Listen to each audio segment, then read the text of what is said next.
આ લેક્ચરમાં આપણે વિદ્યુત ભાર પર લાગતું લોરેન્સ બળની ચર્ચા કરવાના છીએ. અને આગળના લેક્ચર્સમાં આપણે વિદ્યુત ભાર પર ચુંબકીય ક્ષેત્રના કારણે કેટલું બળ લાગે તે જોયેલું છે કે F is equal to q into v cross B. ટૂંકમાં ચુંબકીય ક્ષેત્ર વડે બળ લાગવા માટે જરૂરી કન્ડિશન તમને ખબર છે કે ચુંબકીય ક્ષેત્ર પણ હોવું જોઈએ, વિદ્યુત ભાર પાસે વેગ પણ હોવો જોઈએ, અને ત્રીજી મહત્ત્વની કન્ડિશન, આ બંને હોવા છતાં પણ જો બંને એકબીજાને સમાંતર હશે તો બળ લાગશે નહીં. એટલે વી અને બી એકબીજાને સમાંતર કે પ્રતિસમાંતર હોવા જોઈએ નહીં. એટલે કોઈ વિદ્યુત ભાર છે એ કોઈ ચુંબકીય ક્ષેત્રમાં ગતિ કરે છે તો એના પર બળ લાગશે જ એવું કહી શકાય નહીં. ક્યારે નહીં લાગે? તો જ્યારે વિદ્યુત ભારનો વેગ વી અને જે ચુંબકીય ક્ષેત્ર લાગુ પડેલ છે બાહ્ય ચુંબકીય ક્ષેત્ર બી, એ બંને એકબીજાને સમાંતર કે પ્રતિસમાંતર હોય ત્યારે બળ લાગશે નહીં. એ મહત્ત્વની વાત છે. તો આજે આપણે ચર્ચા કરીશું લોરેન્સ બળ. તો લોરેન્સ બળ બીજું કંઈ નથી, આપણે ચેપ્ટર 1માં ભણ્યા હતા કે કોઈ વિદ્યુત ભાર છે એ સદિશ ઈ જેટલા વિદ્યુત ક્ષેત્રમાં હોય, બરાબર છે, અથવા સદિશ ઈની અસર હેઠળ હોય તેના પર બળ લાગશે ક્યુ ઈ. સિમ્પલ સૂત્ર છે F બરાબર ક્યુ ઈ, તમને યાદ હશે. તો એક તો સૂત્ર થઈ ગયું F બરાબર ક્યુ ઈ, એ લાગ્યું વિદ્યુત બળ. અને આ ચેપ્ટરમાં આપણે ભણ્યા છીએ ચુંબકીય ક્ષેત્ર વડે લાગતું ચુંબકીય બળ F is equal to q into v cross B. તો બંને, માનો કે કોઈ વિદ્યુત ભાર છે એ પણ એની પાસે વેગ પણ છે અને એ કોઈ વિદ્યુત ક્ષેત્રમાં આવેલો છે અને કોઈ ચુંબકીય ક્ષેત્ર બીની પણ અસર હેઠળ છે. તો આ કેસમાં એના પર બે બળ લાગશે, ચુંબકીય બળ પ્લસ વિદ્યુત બળ. અને આ બંને બળનો સદિશ સરવાળો એટલે જ લોરેન્સ બળ, બીજું કાંઈ નથી. બસ સિમ્પલ વસ્તુ છે. તો જો લખ્યું છે અહીંયા કે માનો કે કોઈ વિદ્યુત ભાર ક્યુ છે, એના પર આપણે વિદ્યુત ક્ષેત્ર ઈની અસર લાગુ પાડવામાં આવે તો કેટલું બળ લાગશે ચેપ્ટર નંબર 1માં ભણેલા છીએ. અને આ લેક્ચરની PDF તમને, જે લેક્ચરની નોટ્સ છે એ તમને PDF તરીકે કોમેન્ટ સેક્શનમાં મળી જશે, બરાબર છે. તો જસ્ટ તમારે ફોકસ કરવાનું છે, લખવા પર ધ્યાન આપવા નથી, બરાબર. જસ્ટ ફોકસ કરવાનું, સમજો ખાલી શું ચાલે છે લેક્ચરમાં. તો અહીંયા આપણને ખબર, ચેપ્ટર 1 શું કહે છે કે ભાઈ વિદ્યુત ભાર ક્યુ વિદ્યુત ક્ષેત્ર બીમાં આવેલો છે, તેના પર બળ લાગશે F ઇઝ ઇક્વલ ટુ ક્યુ ઈ સદિશ F ઈ. એટલે ઇલેક્ટ્રિકલ ફોર્સમાં લીધું છે અહીંયા, બરાબર. અથવા તમે એવું માની શકો છો કે વિદ્યુત ક્ષેત્રના કારણે લાગતું બળ. તો F is equal to q into, અને બીજા કોઈ આરે લેવા દેવા છે ને, અને વેગ હોય કે ના હોય, વિદ્યુત ભાર સ્થિર હોય કે ગમે હોય, એના પર આટલું બળ લાગશે જો વિદ્યુત ક્ષેત્ર હશે તો, અને વિદ્યુત ભાર હશે તો. F બરાબર ક્યુ ઈ. હમણાં આ ચેપ્ટરમાં આપણે લાસ્ટ લેક્ચર્સમાં જોયેલા છે કે વિદ્યુત ભાર ક્યુ છે એ સદિશ બી ના લીધે, જો વિદ્યુત ભાર ક્યુ છે એ વી જેટલા વેગથી વિદ્યુત ક્ષેત્ર બીની અસર હેઠળ ગતિ કરતો હોય તેના પર લાગતું ચુંબકીય બળ કહી શકો. અહીંયા મેં એને એફ બી કીધું છે, ઘણી જગ્યાએ તેને આવું પણ લખેલું હોય છે કે FM એટલે મેગ્નેટિક ફોર્સ. આ થઈ ગયું મેગ્નેટિક ફોર્સ. અને આ ઉપરનું જે છે એ થઈ ગયું ઇલેક્ટ્રિકલ ફોર્સ, બરાબર છે. વિદ્યુત ક્ષેત્રના કારણે જે બળ લાગે દેટ ઇઝ ઇલેક્ટ્રિકલ ફોર્સ, અને ચુંબકીય ક્ષેત્ર બીના કારણે જે બળ લાગે દેટ ઇઝ મેગ્નેટિક ફોર્સ. અહીંયા મેં સંજ્ઞા FB વાપરી છે, તમે FM પણ વાપરી શકો છો. જસ્ટ આપણે સમજીએ તો આપણે ભણ્યા છીએ આવું કે વી ક્રોસ બી ઇન્ટુ ક્યુ કરો તો શું આવશે, તમને ચુંબકીય બળ મળે. F is equal to q into v cross B. હવે માનો કે કોઈ વિદ્યુત ભાર છે એ બંનેની અસર હેઠળ છે, વિદ્યુત ક્ષેત્રની અસર હેઠળ પણ છે અને ચુંબકીય ક્ષેત્રની અસર હેઠળ પણ છે. અહીંયા ખાલી શું હશે, વિદ્યુત ક્ષેત્ર અને વિદ્યુત ભાર બે હોવા જરૂરી છે. અહીંયા તમારે 3 કન્ડિશન છે. 3 કન્ડિશન કઈ મગજમાં રાખજો, બહુ કામની વસ્તુ છે. ચુંબકીય ક્ષેત્ર બી હોવું જોઈએ, પહેલી વાત. પછી વિદ્યુત ભાર પાસે વેગ હોવો જોઈએ. સ્થિર વિદ્યુત ભાર હશે તો એના ચુંબકીય ક્ષેત્રમાં ભલે હશે તો બળ લાગશે નહીં. ટૂંકમાં બીજી રિક્વાયરમેન્ટ કઈ, વેગ હોવો જોઈએ. પહેલી રિક્વાયરમેન્ટ કઈ, ચુંબકીય ક્ષેત્ર બીની અવેબિલિટી એટલે કે હોવું જોઈએ. બીજી કન્ડિશન, વિદ્યુત ભાર પાસે વેગ હોવો જોઈએ. અને ત્રીજી કન્ડિશન, ખાલી વેગથી ને ખાલી બીથી કંઈ નહીં થાય. એ બંને જો એકબીજાને સમાંતર થયા તો પણ બળ 0 હશે. ટૂંકમાં વેગ અને ચુંબકીય ક્ષેત્ર બી એકબીજાને સમાંતર કે પ્રતિસમાંતર હોવા જોઈએ નહીં. તો 3 કન્ડિશન હશે તો અને તો જ વિદ્યુત ભાર ક્યુ પર બળ લાગશે, બાકી લાગશે નહીં. માનો કે આવું થાય છે કે ભાઈ વી ને બી એકબીજાને લંબ નથી, વી અને બી એકબીજાને સમાંતર નથી, અને વિદ્યુત ભાર છે એ વિદ્યુત ક્ષેત્રની અસર હેઠળ છે, તો બંને ભેગા થઈને શું બનાવે, કુલ બળ લાગશે લોરેન્સ બળ. લખી શકાય લોરેન્સ બળ બરાબર વિદ્યુત બળ પ્લસ ચુંબકીય બળ. હવે તમને ખબર છે કે બળ છે એ સદિશ રાશિ છે તો ડાયરેક્ટલી સરળો થાય નહીં, આપણે ડાયરેક્શન જોવી પડે. એ ટૂંકમાં શું આવશે, સદિશ સરળો. તો લખ્યું છે અહીંયા લોરેન્સ બળ FL ઇઝ ઇક્વલ ટુ વિદ્યુત બળ FE પ્લસ ચુંબકીય બળ સદિશ FB. બધાનો સદિશ સરળો કરવાનો છે. તો આપણે કિંમત મૂકીએ તો F ઇઝ ઇક્વલ ટુ આવશે લોરેન્સ બળ FL ઇઝ ઇક્વલ ટુ આવશે QE plus Q into V cross B. એમાંથી તમે Q બહાર કાઢો તો શું આવશે, સિમ્પલ Q ઇન્ટુ કાઉન્સમાં સદિશ E પ્લસ સદિશ V ક્રોસ B. હવે અહીંયા જુઓ ધ્યાનથી, મેં Q કોમન કાઢી લીધો છે કારણ કે Q એમ અચળ છે, અદિશ રાશિ છે, એક સંખ્યા છે, બરાબર છે. એટલે Q આવી ગયો બહાર તો આવશે સદિશ E પ્લસ સદિશ V ક્રોસ B. હવે તમે જુઓ એમ સદિશો આવ્યા, એક સદિશ છે સદિશ ઈ અને એક છે સદિશ વી ક્રોસ બી, બરાબર ને? એક છે સદિશ ઈ પ્લસ છે સદિશ વી ક્રોસ બી. હવે સીધી વાત છે, તમે જોઈ શકો છો અહીંયા કે જો વી ક્રોસ બી છે એને પણ કંઈક ડાયરેક્શન હશે અને સદિશ ઈ છે એને પણ કંઈક ડાયરેક્શન હશે. તમને રકમમાં વી અને બી ની ડાયરેક્શન આપી હશે, એના પરથી ક્રોસ ગુણાકાર મળે. કોનો? વી અને બીનો. તો વી અને બીના ક્રોસ ગુણાકાર પરથી ડાયરેક્શન મળશે અને સદિશ ઈની પણ ડાયરેક્શન રકમમાં આપી હશે. હવે એવું જરૂરી નથી કે આ બંને ડાયરેક્શન સમાન જ હોય, બરાબર છે? અલગ અલગ ડાયરેક્શન પણ હોઈ શકે છે. તો એ પ્રમાણે તમારે સદિશ સરળો કરવાનું આવશે. આપણે આ વસ્તુ આગળ વધારીએ તો નેક્સ્ટ પેજમાં લખ્યું છે એફએલ બરાબર ક્યુ ઇન્ટુ સદિશ ઈ પ્લસ વી ક્રોસ બી. તો આ તમને સૂત્ર મળી ગયું લોરેન્સ બળનું, બરાબર? આ લોરેન્સ બળ છે. લોરેન્સ બળ બીજું કંઈ નહીં, વિદ્યુત ભાર પર લાગતું વિદ્યુત બળ પ્લસ સાથે સાથે લાગતું ચુંબકીય બળ નો સદિશ સરવાળો. એ પરિણામી જે બળ મળે એ પરિણામી બળને કહેવાય લોરેન્સ બળ. તો અહીંયા આપણને સૂત્ર મળી ગયું સદિશ F is equal to q into સદિશ ઈ પ્લસ સદિશ વી ક્રોસ સદિશ બી, બરાબર? તો આ પ્રમાણે ક્યુ તમે અંદર ગણો તો આવું સૂત્ર આવશે. હવે ઘણી વખત આવું ક્વેશ્ચન પૂછાય છે આમાં કે આ બધી વસ્તુ અવેલેબલ હોય છતાં પણ લોરેન્સ બળ ઘણી વખત શૂન્ય હોય છે. કેટલું હોય છે? 0. તો આપણે હવે જોઈએ અલગ અલગ કેસીસ કે અલગ અલગ કયા કેસમાં લોરેન્સ બળ 0 થાય. તો પહેલો કેસ લઈએ. વિચારો લોરેન્સ બળનું સૂત્ર આ છે, અથવા આ સૂત્ર તમે ગણો તો પણ ચાલશે. અહીં સુધી સરવાળો છે. વિચારો કે કોઈ કેસ એવો છે કે વિદ્યુત ભાર છે પણ વિદ્યુત ક્ષેત્ર નથી અને ચુંબકીય ક્ષેત્ર પણ નથી. તો શું થશે? વિદ્યુત ભાર છે એટલે કે ક્યુ તો છે જ, પણ વિદ્યુત ક્ષેત્ર જ નથી અને ચુંબકીય ક્ષેત્ર નથી અથવા તો વેગ નથી, તો બંને નથી. ફરીથી કહું છું, વિદ્યુત ક્ષેત્ર ઈ નથી, એ પાક્કું છે, અને સાથે સાથે શું છે? કાં તો ચુંબકીય ક્ષેત્ર નથી અથવા ચુંબકીય ક્ષેત્ર છે પણ વેગ નથી, વેગ 0 છે, અથવા તો બંને 0 છે. આવું બધું બની શકે. તો આ કેસમાં કેટલું બળ લાગે લોરેન્સ બળ? સીધી વાત છે, 0 લાગશે. કારણ શું? જો વિદ્યુત ક્ષેત્ર જ નહીં હોય તો વિદ્યુત ભાર પર વિદ્યુત બળ નહીં લાગે. અને માનો કે વી અને બીમાંથી કોઈ પણ એક 0 છે અથવા તો બંને 0 છે. ચુંબકીય ક્ષેત્ર છે પણ વેગ નથી, અથવા આવું છે વેગ છે પણ ચુંબકીય ક્ષેત્ર નથી, અથવા એવું બને કે વેગ પણ નથી અને ચુંબકીય ક્ષેત્ર બી પણ નથી અને જોડે જોડે ઈ તો નથી જ. તો આવું જ્યારે બનશે, પહેલા કેસમાં, પહેલો કેસ લીધો મેં, ત્યારે વિદ્યુત ભાર પર લાગતું લોરેન્સ બળ 0 થશે. તો પહેલા કેસમાં શું મેં લીધું છે? વિદ્યુત ક્ષેત્ર 0, વિદ્યુત ક્ષેત્ર સદિશ ઈ બરાબર 0 હોઈ શકે, અને લખું છું સદિશ વી બરાબર 0 હોઈ શકે, અથવા સદિશ બી બરાબર પણ 0 હોય. ટૂંકમાં આ બેમાંથી કોઈ એક 0 હોય તો ચાલશે, અથવા બંને 0 હોય તો ચાલશે, પણ જોડે જોડે વિદ્યુત ક્ષેત્ર તો 0 હોવું જ પડશે. જો આવું થશે તો વિદ્યુત ભાર પર કોઈ પણ પ્રકારનું બળ લાગશે નહીં. એટલે વિદ્યુત બળ 0 હશે અને ચુંબકીય બળ પણ 0 હશે. મતલબ કે વિદ્યુત ભાર પર લાગતું પરિણામી લોરેન્સ બળ 0 હશે. આ પહેલો કેસ થયો. બીજો કેસ લઈ લઉં છું. બીજો કેસ સમજો તમે. વિદ્યુત ક્ષેત્ર તો 0 જ છે. શું કીધું મેં? વિદ્યુત ક્ષેત્ર 0 છે. હવે થયું એવું, તમને યાદ છે, તમને મેં એવું કીધેલું છે કે ચુંબકીય ક્ષેત્ર હોય અને વેગ હોય તો ક્યારેય એવું માની ના લેવું કે બંને છે એટલે હંમેશા ચુંબકીય બળ લાગશે લાગશે ને લાગશે, એવું માનવું નહીં. મેં હમણાં કીધું હતું કે જો વેગ ભલે રહ્યો, ભલે બી પણ છે, પણ જો બંને એકબીજાને સમાંતર થયા તો બંનેનો ક્રોસ ગુણાકાર 0 આવે. કારણ કે ક્યુ વી બી સાઇન થીટામાં થીટા તમે 0 મૂકશો અથવા થીટા તમે 180 મૂકશો, એટલે સમાંતર હોય કે પ્રતિ સમાંતર હોય તો પણ લોરેન્સ જે ચુંબકીય બળ છે એ તો 0 જ થવાનું છે. અહીંયા માનો કે વિદ્યુત ક્ષેત્ર 0 છે, વિદ્યુત ક્ષેત્ર તો 0 લેવું જ પડશે. વિદ્યુત ક્ષેત્ર ધારો કે 0 જ છે તો વિદ્યુત બળ 0 થઈ ગયું, અને વી અને બી બંને 0 નથી, એટલે ટૂંકમાં બે છે, થોડોક વેગ પણ છે અને થોડુંક બી પણ છે, પરંતુ એકબીજાને વી અને બી સમાંતર હોય તો પણ એ કેસમાં ચુંબકીય બળ પણ 0 થશે. વિદ્યુત બળ 0, ચુંબકીય બળ 0, તો પરિણામી લોરેન્સ બળ 0 થયું. જો આ કેસમાં શું હતું? ત્રણેય 0 હતા, અથવા વી અને બીમાંથી કોઈ એક 0 હતું, પણ એ તો 0 હતા. આમાં પણ કેસ 2માં પણ એ તો 0 છે. હવે સદિશ ઈ 0 થયો તો વિદ્યુત બળ 0 થયું, અને અહીંયા લીધી છે કન્ડિશન શું? વેગ પણ 0 નથી અને બી પણ 0 નથી, પરંતુ થાય છે એવું કે બંને એકબીજાને સમાંતર છે.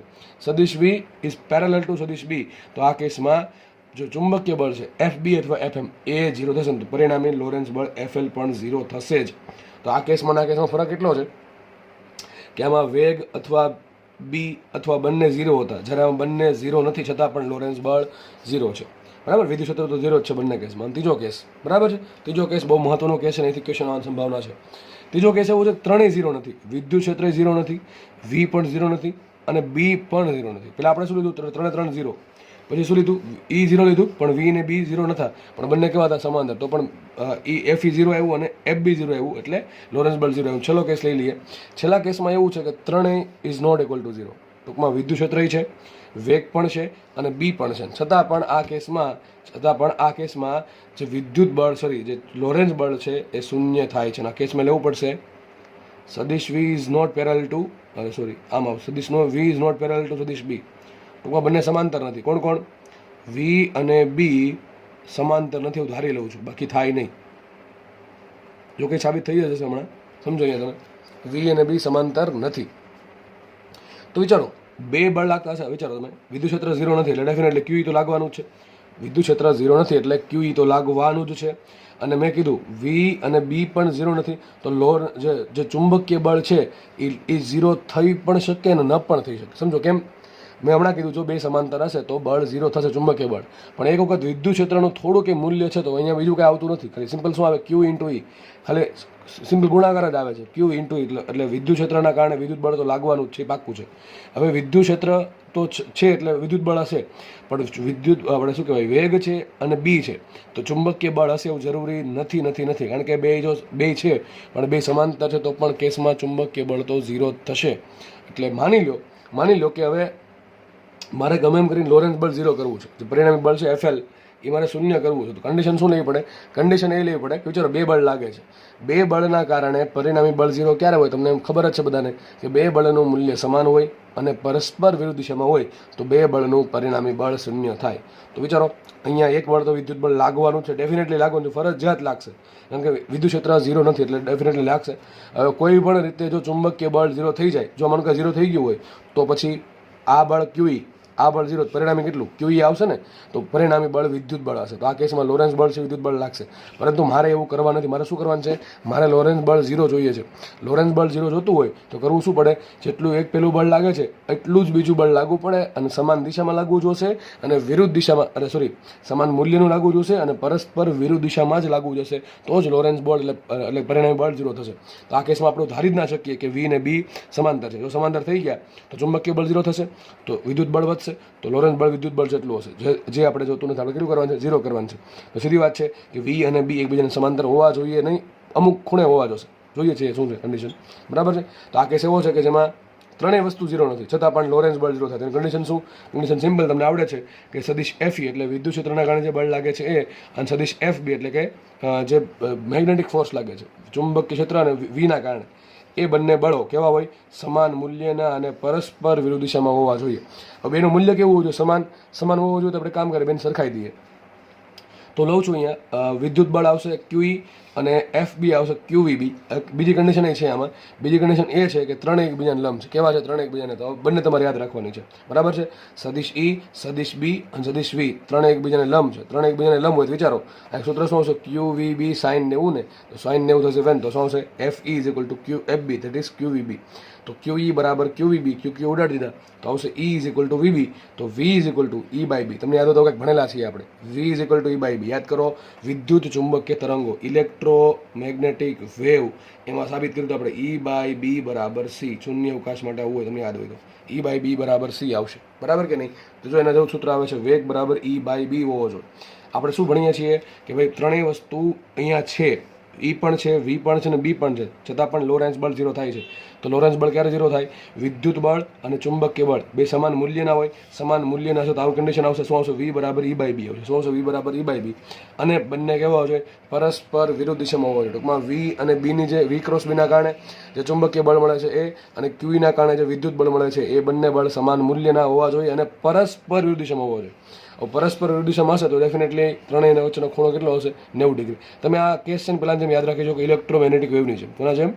Electromagnetic wave. એમાં પણ આવું જ હતું ને, વિદ્યુત ક્ષેત્ર, ચુંબકીય ક્ષેત્ર અને વેગ ત્રણેય એકબીજાને લંબ હોય, અને વી બરાબર શું હોય? ઈ બાય બી, એના જેવું જ છે. એટલે આવું થશે તો આ પરિણામી બળ 0 થશે. બરાબર છે. પણ આવું મહત્વની કન્ડિશન આ સમાન મૂલ્યના અને પરસ્પર વિરુદ્ધ દિશામાં હોવા જોઈએ.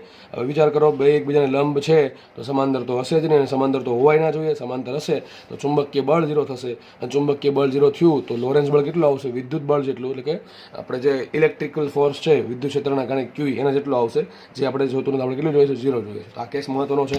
આમાં ત્રણેય 0 નથી, છતાં પણ લોરેન્સ બળ એફએલ તો 0 જ છે. આ મહત્વની વાત. બરાબર છે. ઓકે, તો ત્રણેય કેસ મગજમાં રાખવા, ધ્યાનથી સમજશો એટલે ગોખવું નહીં પડે. બરાબર છે. ઓકે, તો આપણે આગળ વધીએ હવે. અને આને તમને પીડીએફ મળશે એટલે આગળ લખવાની જરૂર છે નહીં, અથવા તમે તમારી જાતે ખુદની નોટ બનાવવા ઈચ્છતા હો તો લખી નાખજો, પણ એ છેલ્લે લખજો. પેલી જે પીડીએફ આવે ને એમાંથી તમે લખજો ઉતારીને, એટલે તમે ઇન શોર્ટ સમય ઓછો બગડે. ઇન શોર્ટ ક્વેશ્ચન સોલ્વ કરીએ આપણે. માનો કે આ ક્વેશ્ચન છે, શું કહે છે? શૂન્ય ગુરુત્વીય ક્ષેત્ર. હવે આનો મિનિંગ સમજો. આ તમને એમ કે શૂન્ય ગુરુત્વીય ક્ષેત્ર એટલે જી લાગતો નથી, ટૂંકમાં G0 છે, મતલબ કે એવો વિસ્તાર કે જ્યાં ગુરુત્વાકર્ષણ બળ નથી, એટલે કે એક્ઝેક્ટલી એમ કહી શકો ગુરુત્વીય ક્ષેત્ર નથી. બરાબર છે? તો શૂન્ય ગુરુત્વીય ક્ષેત્ર એટલે કે જી થોડોક પણ ન હોય, ટૂંકમાં કેટલો હશે? જી સ્મોલ g બરાબર 0 એવું ક્ષેત્ર. શૂન્ય ગુરુત્વીય ક્ષેત્રમાં પ્રક્ષિપ્ત કરેલા ક્યુ વિદ્યુતભાર માટે સદિશ E અને સદિશ B ની કઈ શક્યતાઓ માટે તેના પર લાગતું પરિણામી બળ શૂન્ય થાય. મતલબ શું છે? લોરેન્સ બળની વાત કરે. કોની વાત કરે? લોરેન્સ બળની વાત કરે. લોરેન્સ બળ 0 મળવું જોઈએ. ચલો, તો તમને અલગ અલગ કેસ આપેલા છે. હવે ડેફિનેટલી વિદ્યુતભારને પ્રક્ષિપ્ત કર્યો છે, બરાબર છે, તો થોડોક તો કંઈક વેગ તો હશે તેને, તો જ પ્રક્ષિપ્ત કર્યો હશે. હાથમાં નહીં હોય તો સ્થિર નહીં હોય. પ્રક્ષિપ્ત કરે એટલે ગતિ કરતો હશે તો કંઈક વેગ હશે. તો પહેલો ક્વેશ્ચન એમ કહે છે, પહેલો ઓપ્શન એમ કહે છે, તમારે શું કરવાનું છે? આ ચારે ચાર ઓપ્શન ચેક કરવાના છે. અને સીધી વાત છે કે આમાં ક્યાંય પણ જી તો 0 જ હશે, કારણ કે પહેલો શબ્દ લખ્યો છે શૂન્ય ગુરુત્વીય ક્ષેત્ર, એટલે જી 0 હશે ને. તો વિચારીએ આપણે કે વિચારો વિદ્યુતભાર પર કેટલું લોરેન્સ બળ લાગે. તો લખી દઉં છું કે એક સૂત્ર અહીંયા, FL ઇઝ ઇક્વલ ટુ એક તો QE ના કારણે અને આવશે Q into V cross B જેટલું. આ બેનો કરો સદિશ સરવાળો એટલે શું મળે? તમને FL મળે.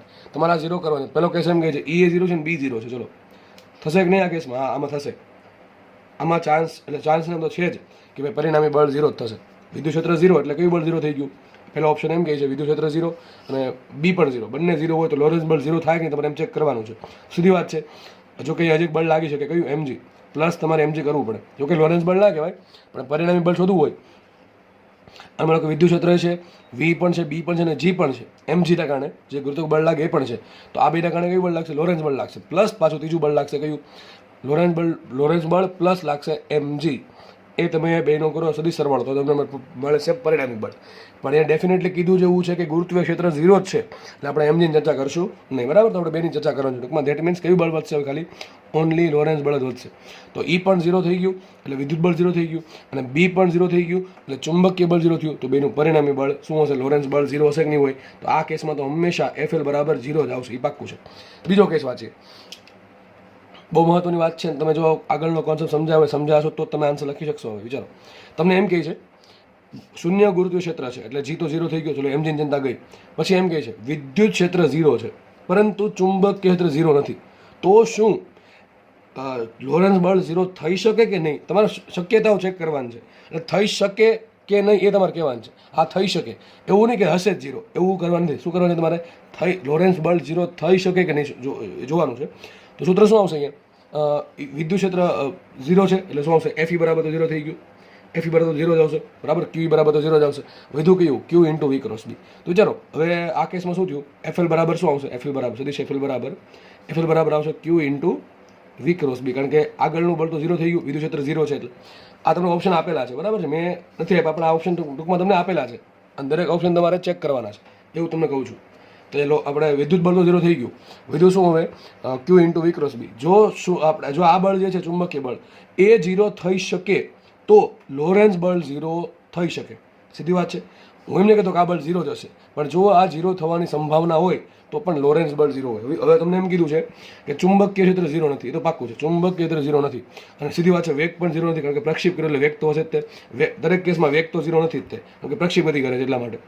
તો પ્રક્ષેપ ગતિ કરે છે એટલે વેગ તો 0 નહીં હોય, પણ અને B પણ 0 નથી. તો વિચારો તમે, શું આ કેસમાં જો આ બંને 0 ન હોય તો ચુંબકીય બળ જે છે આપણા કેસમાં અત્યારે જે લોરેન્સ બળ છે જે ચુંબકીય બળ જેટલું થશે, કારણ કે વિદ્યુત બળ 0 છે. એટલે આ 0 થઈ શકે કે નહીં? હું એમ કહું છું થઈ શકે, એમ કહું છું.